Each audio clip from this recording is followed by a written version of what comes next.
Hi, I'm Anna. I'm Ben. We're AutoSave. Welcome to our channel. Today we're watching Fullmetal Alchemist Brotherhood Season 1, Episode 32. I'm just gonna stop saying Season 1 when we just have 32 episodes. What am I even doing? Last episode, Dr. Knox had one of the most unexpected emotional moments for me and how I, watched that interaction happening. I am very scared that something negative will happen to him and his family, but let's just hope we never see him again, and we can imagine a world that him and his family are reunited. His son is becoming a doctor.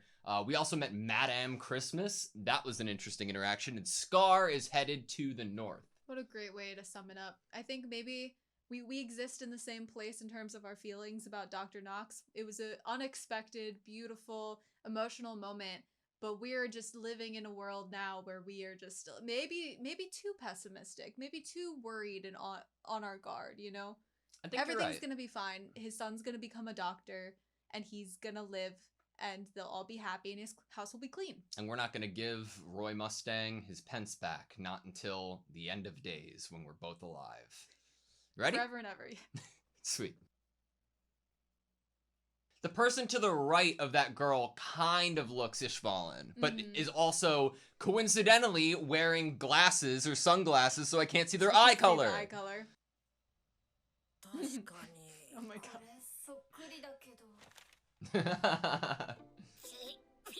Oh, Chambé. That was amazing animation. What even is it in terms of animal? Whoa, the animation this episode's going off.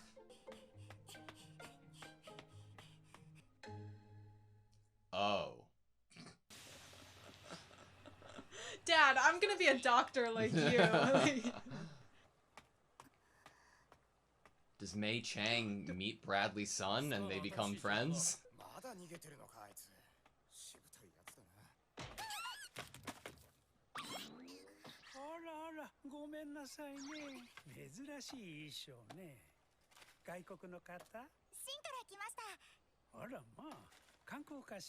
Why am I suspicious of this old person?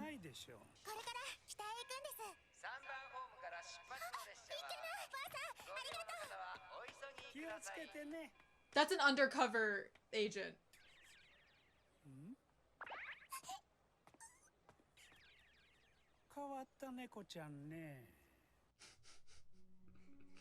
Maybe not.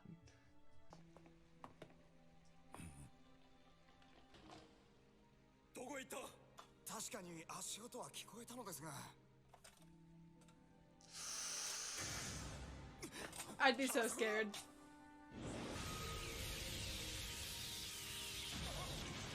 Jesus.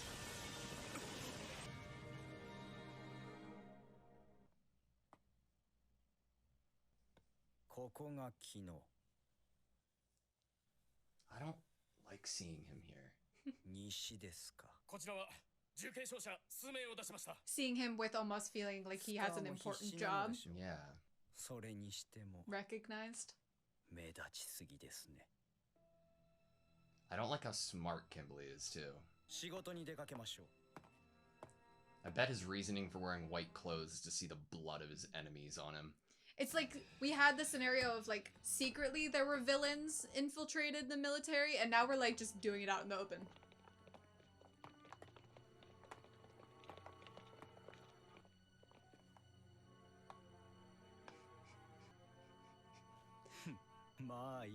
None of my business. What? Who is it? I want it to be my business. Please tell me. Oh my god! It's the chess guy! Wow.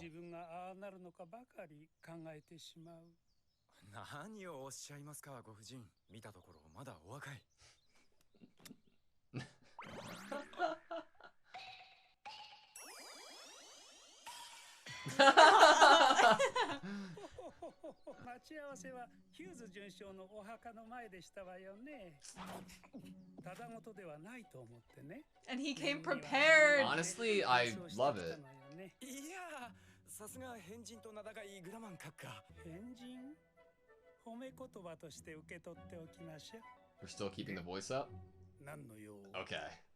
I love when it changed. I wonder if we're going to see anybody else here. I feel like we could ask Jessica? Jessica. なるほど。セントラル上層部はすべて黒か。しかし情報と引き換えに失ったもの多すぎ。 Wow, Lost too that's a much for the great line. information 利用 you've できる gained. 部下を引き剥がされちゃったら元も子もないでしょ。少し昔、わしがセントラルにいた頃にね、レイブンに聞かれたよ。完全なる不死の軍団に興味はないか。とな。 Jesus.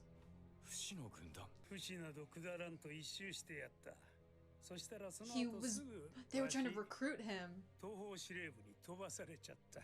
左遷ですか。ごたごたといえばリオールの暴動を覚えておいでですか。リオールは大混乱に陥りましたが、初期の段階で東方軍が迅速に行動してが、セントラル軍が出張ってきて、東方軍はお払い箱にされた。だったっけな。リオールの治安が急激に悪化したのはセントラル軍が入ってきてからです。セントラルの奴らなんか企んでるよね。 What has been the other fallout of places Ed and Al have gone の引退まで undoing 平安無事で what い the てくれる homunculi も have ん been かの doing? グラマン閣下ともあろうお方が地方の長で満足する気などかけらもないのでしょう。イシュバールを経験した屈強な兵を要する東方軍を持っておられるというのに。極秘連絡用メモを使うのはわしに泣きつく時だと思っていたが、わしを焚きつけるためにここに呼んだか。 To get me stirred up. やれやれ、消えかかっていた野望の火 Oh, また燃え上がってきたわい。 Yes. hell yeah. 気を出すと化粧が崩れますよ。あらいけない。この後 Sounded like Frieza. Oh. What a cute kitty cat. What a transition! Oh my god! ダメだ。なんでこんなに連投術の記述が少ねえんだよ。そう、真にわたって本場も学ぶか。 Interesting that there's little information オー about ト it. メールであの砂漠越えは。 Jessica? Oh! Armstrong. Armstrong! Jesus! That's not how you treat a library. I love that shot. 何やってんだ。図書館ではお静かにである。その少女、北へ向かうらしいぞ。来たか。よし、そんだけわかりゃ動ける。待て待て、焦るな。持って行け。なんだこれ。 Is that Armstrong's seal? That's hilarious. かもしれんが。 A letter of introduction. はい。 See her. 誰に。 It's totally. さらに来た。ドラクマとの国境を守り、ブリッグスの Wall 国益の異名を持つ将軍。アームストロング少将だ。 What? Oh my god. Fullmetal Alchemist. This is an insane episode. Family member to Armstrong? This almost feels like part of the plan. We're gonna hop on the train! Oh, right out of a movie. Cinema. We don't know what Dr. Marco looks like now, but I wonder. I don't think that's him.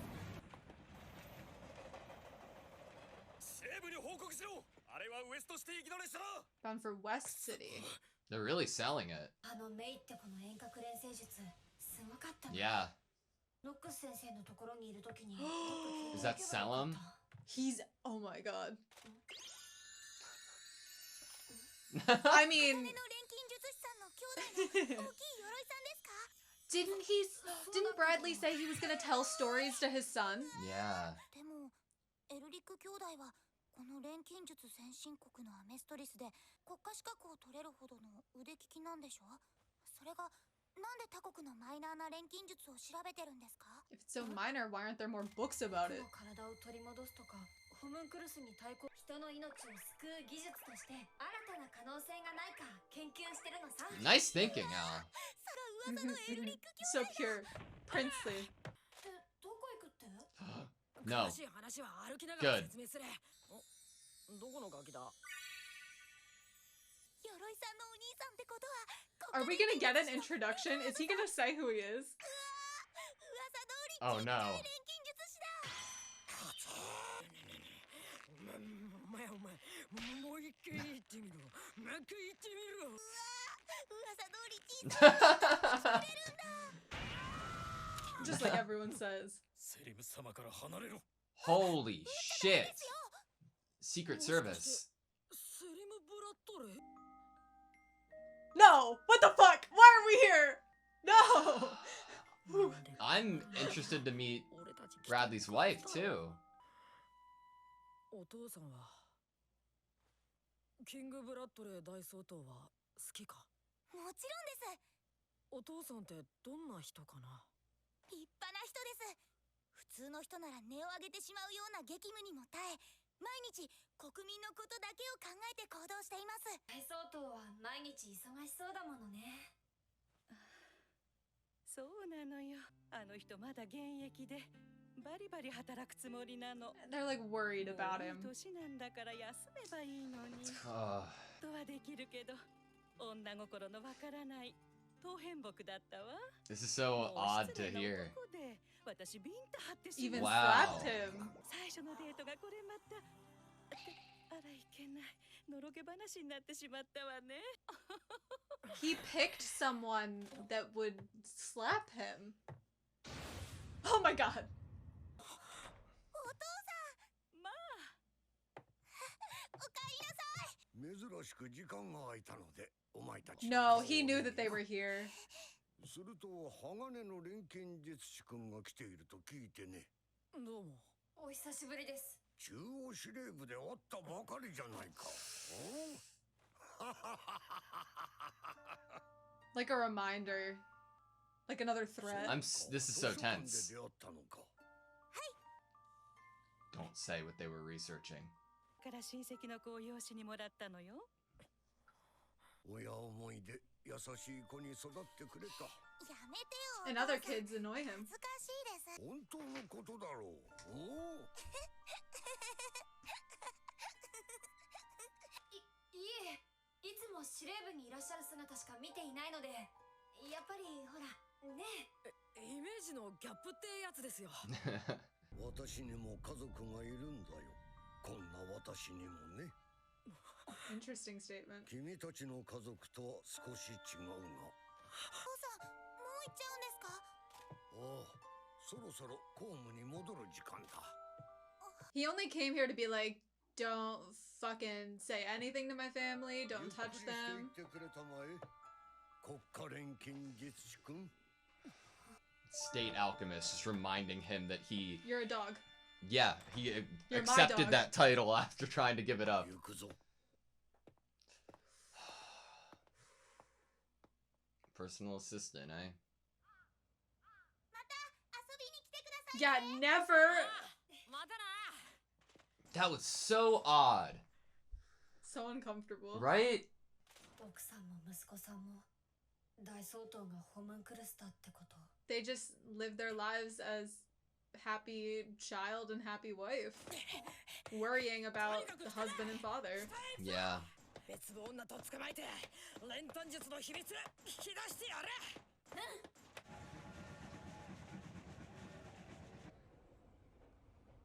朝には着く。眠っておけ。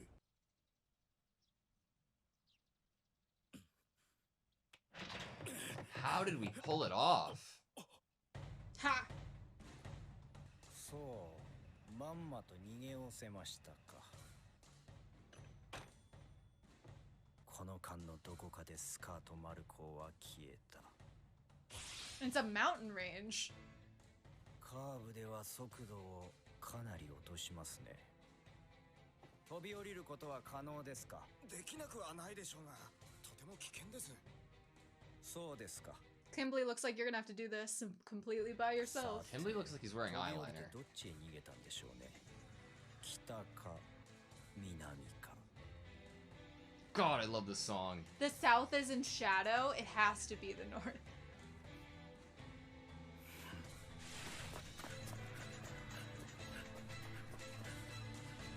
We have a bit of a lead, though. It's weird. I feel like in the last couple minutes we've been like, oh yeah, Scar got away, haha. Why do I feel like I'm rooting for him to get, like, I want him to get away from Kimberly? Oh, well, no, you know? for sure. Like, we're on Scar's side. I love how complex that is. Like, Yeah. we're on Scar's side, and even our main characters, Ed and Al, can have somewhat of a sympathy, you know, kind of relationship where both parties are able to understand each other and feel for each other a little bit, but still acknowledge, like, hey, at the end of the day, there are things that you've done. Yep. I am beyond shocked that we didn't see Sheska just because of the word library was said. I know. But I guess why would she need to be there if she has every book that's ever been written in her head? I feel like she would have been my place to go, though. Unless, another note is maybe they don't want to involve people, because, look, Hughes died, and she was literally working under Hughes. Yeah.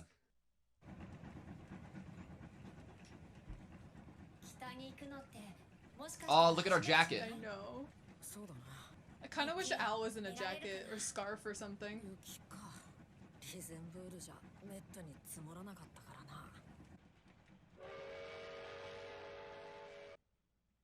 Exciting. Mountains. Okay, that was Fullmetal Alchemist Brotherhood episode 32. Right off the bat, I want to go back and rewatch something that I don't think will come up for any reason in the rest of the discussion, but I really appreciated it. Right at the start of the episode, when we're looking for Xiao Mei, there's some absurdly nice animation for no reason necessarily. Just this, like, scene. Yeah. At first, it's just the kids running in the foreground of Ed and Al. Like, look at this. It's, like, so well done. I adore it. And then it continues in the close-up of Ed's just mannerisms in his hand. Like, look at how fluid it is. It's beautiful. And it wasn't the only part of this episode that was absolutely, like, perfection.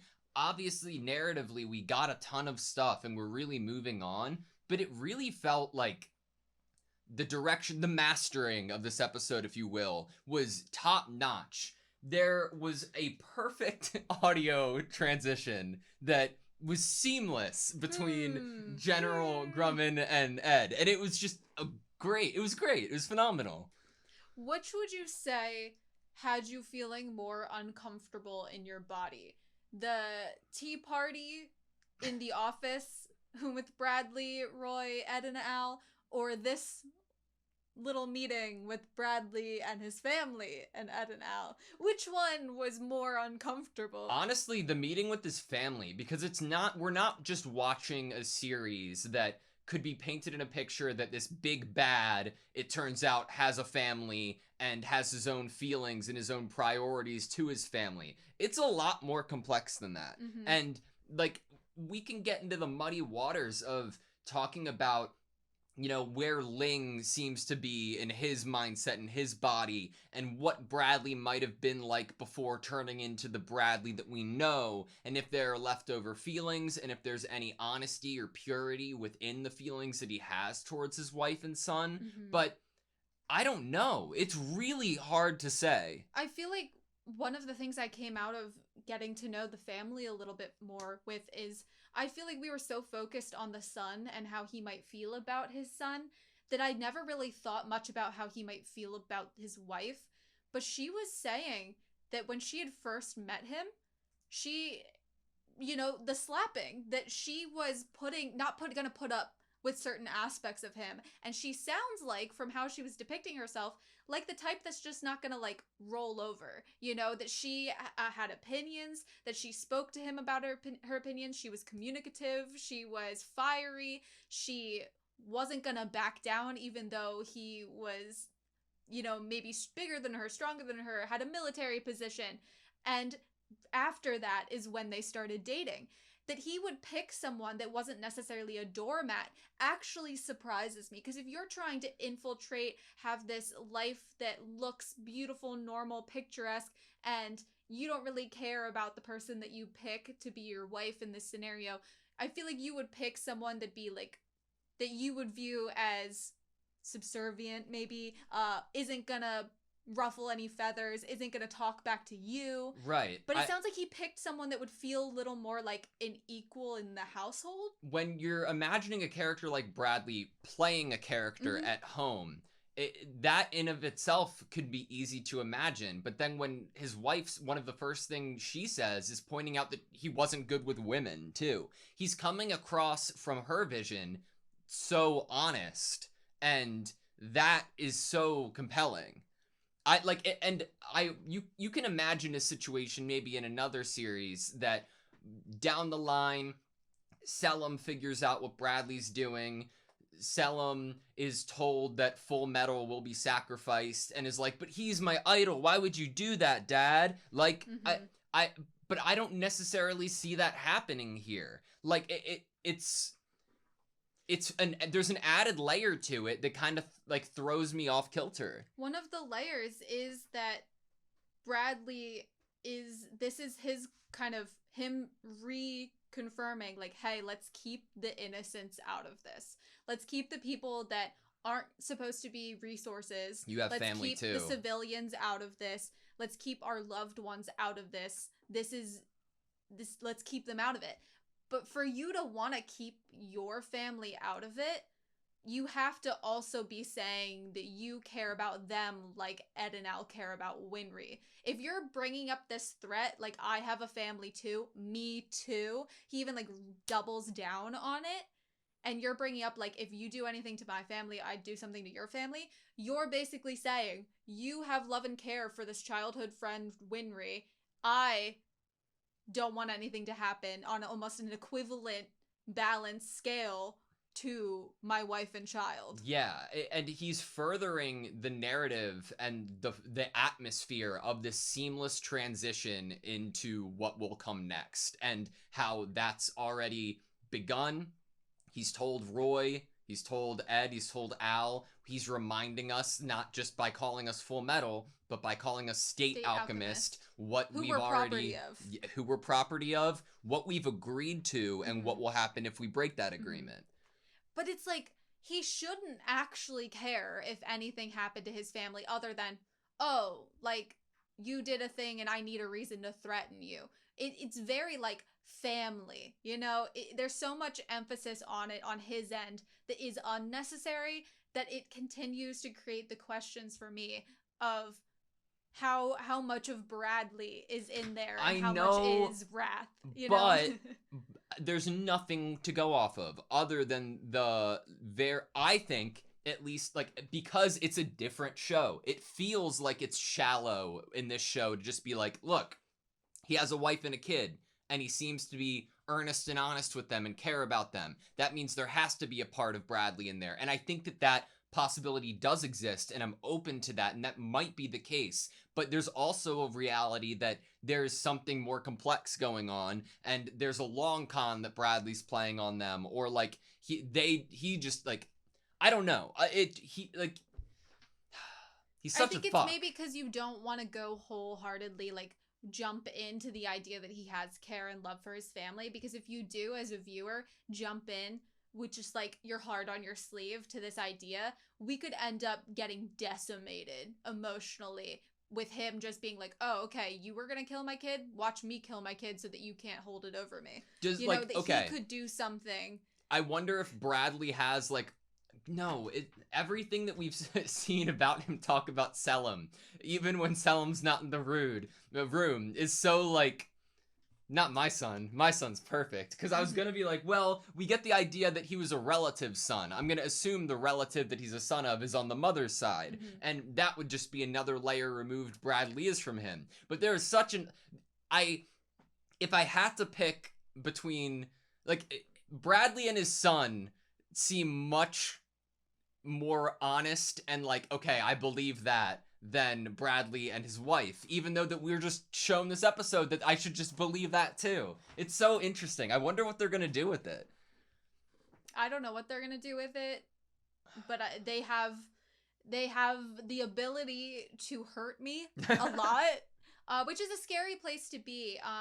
In any regard, it's scary to be in a place where you're vulnerable. And obviously, I'm 32 episodes into this show, and I can say pretty openly that I am able to be hurt. I That's am vulnerable fair to say. here. General Grumman and his introduction in this episode was phenomenal. I love that he had the interaction that he did with Mei Chang. I am scared, but also amused that Kimberly recognized something was up.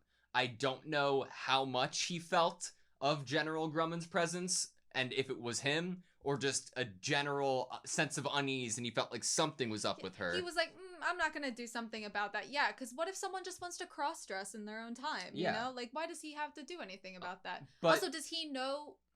What could he sense? Could he sense power, alchemy? Could he see through a disguise? Does he know who General Grumman even is? Yeah. Would he know where he's stationed? Like, why are you here when you're supposed to be over here? Yeah, we get the consistency from General Grumman that he's also been demoted and moved. We've seen that elsewhere. And I personally love characters like him who are seasoned, have experience, and are more on the outthinking their enemy's side rather than just physical strength. But he has quickly become one of my favorite characters in the series. Not only because we get the lines of how the burning embers of his passion were about to go out, and Roy is bringing him to Hugh's grave to reignite that, but specifically one line that he had said, that we've lost too much for the info that we've gained. Yeah, I wrote that down too. What a phenomenal line. Which is such a hard-hitting line too. Like, it's a wake-up call. It's a wake-up call. Like, you've lost so much. What you've gotten in return is not equivalent. There isn't an equivalent exchange here. And you are not also coming out advantageous. You're not coming out on the advantage here. They are. So we're already starting from nothing. But the people that have nothing to lose are often the people you should be the most scared of. Like, but he does have things to lose. Roy does, because Bradley has all of these pieces and all of these pawns. Yes, everything has been stripped away and taken from him, but they've been taken hostage, which is different than everything just being taken from you and now you have nothing left to lose. Mm-hmm. He still has to operate like he's protecting Ryza. Yeah.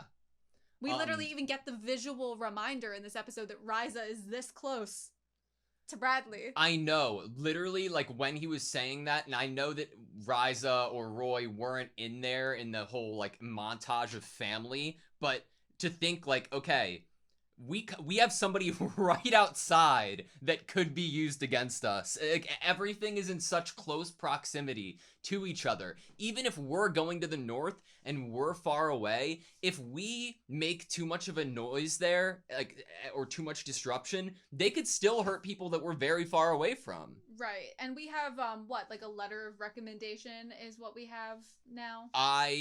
Okay, we get Armstrong parting the bookshelves like he's Moses parting the Red Sea, but the Red Seal is one of the most fantastic things that the show has ever brought to screen. It's perfect. Like, I think I love stationery. I love especially cute stationery, personalized stationery. I love that. One of my favorite stores to go to is a stationery store. Mm-hmm. And this, it feeds me. It feeds my soul. It makes me happy. It makes me want to go and get a personalized seal of myself. We need an autosave seal. But then we would need to start actually writing and mailing letters. Let's do it. Like, this has motivated me. I'm down. The passion, the burning flame inside you has been reignited. Yeah. Obviously, it's the thing that's a little bit below priority wise how amazing Armstrong's seal is the revelation that who we see in the intro is none other than Major General Armstrong, assuming to be his sister or a relative, and what that will lead to.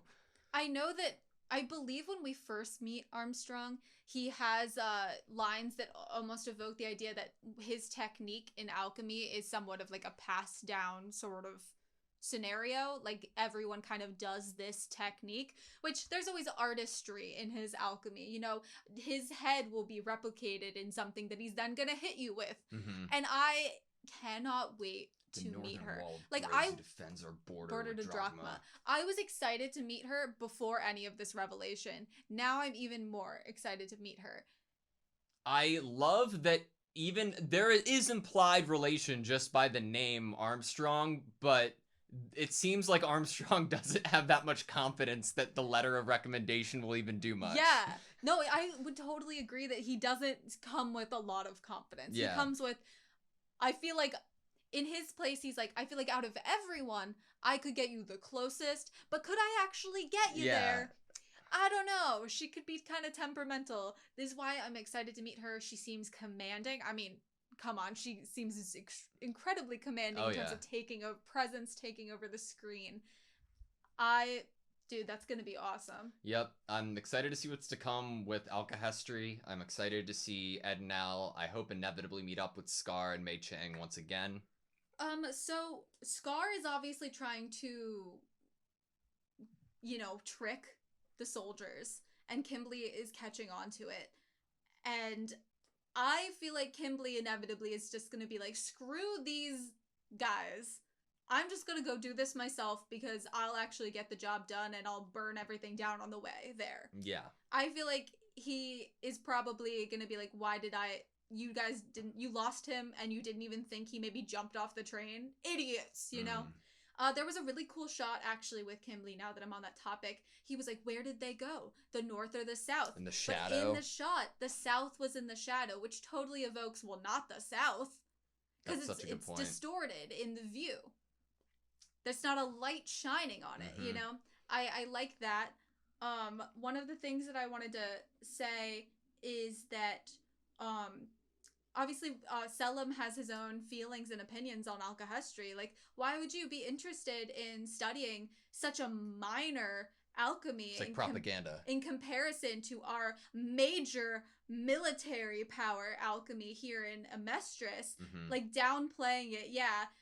But the amazing healing powers, I would rather have amazing healing powers than, like, preferring, like, military power. But my thing about this is, we were barely finding any books about it. Why, if you're gonna downplay it so much that it's so minor in possible propaganda, it's probably because it's formidable to you actuality. There's a reason why no one knows about it. Like, Roy even was like, Alkahestry? There's a reason no one knows about it when we're a neighboring country.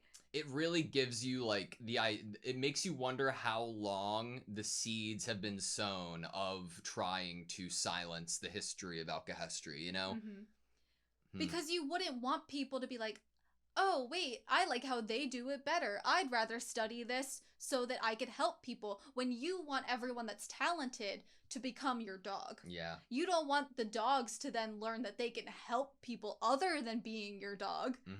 Because you want all the power for yourself. Damn. What a good episode. Sorry, I have one more thing. No, go on. Lior. Yeah. That after Ed and Al... You're right. What happens to the places after they go and vanquish the people that are manipulating the people, I never thought about there being a possible cleanup crew kind of following behind the good that Ed and Al do. Yeah. And the fact that the Eastern Front was there, soldiers were there, and everything was fine. They were taking care of the people of Lior in the aftermath. And then once Central kicked them out, riots, fighting. I love how big the world is making itself, and not just trying to, like, expand going north, but to even include what you were just on about Alkahestry and book. Like, everything about the world continues to grow and strengthen, and I have to still wonder, what the fuck is Hohenheim doing? Right. He's in mountains. Maybe he meets up with Scar. I don't know. As you brought up, like, things are expanding, and we are expanding toward Drachma. We're going to be on the border. Yeah. That means possibility of either interacting with people from Drachma or learning more about Drachma. Yeah. Ed and Al have never been here. They've never seen the snow like this. The world is opening. I still wish that that Al had, like, a big scarf around his arm. Yeah, and then I have to be the person to remind you that he has no feelings. He has no physical sensations. It would look cute. I know. All right. You good? Yeah. Thank you guys so much for watching this video. Please like, comment, and subscribe, and hope to see you next time. I could see him being the type of person to, like, knit sweaters. Maybe Mei Chang knits him a sweater. Aw.